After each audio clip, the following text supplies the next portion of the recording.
متنازع صومالی لینڈ کے صدر نے اسرائیل کے دورے کی تیاری کر لی۔ عبدالرحمن محمد عبداللہ دورے کے دوران معاہدہ ابراہیمی میں شمولیت کا باضابطہ اعلان کریں گے۔ اسرائیلی میڈیا کے مطابق صومالی لینڈ کے صدر عبدالرحمن محمد عبداللہ آئندہ چند دنوں میں تل ابیب یاترا کا منصوبہ بنا رہے ہیں۔ یہ دورہ جنوری کے دوسرے ہفتے میں متوقع ہے۔ صہیونی وزیر اعظم نتن یاہو نے ویڈیو کال کے دوران عبدالرحمن کو دورے کی دعوت دی تھی۔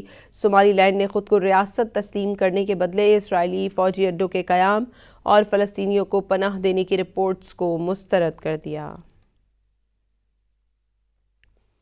متنازع صومالی لینڈ کے صدر نے اسرائیل کے دورے کی تیاری کر لی۔ عبدالرحمن محمد عبداللہ دورے کے دوران معاہدہ ابراہیمی میں شمولیت کا باضابطہ اعلان کریں گے۔ اسرائیلی میڈیا کے مطابق صومالی لینڈ کے صدر عبدالرحمن محمد عبداللہ آئندہ چند دنوں میں تل ابیب یاترا کا منصوبہ بنا رہے ہیں۔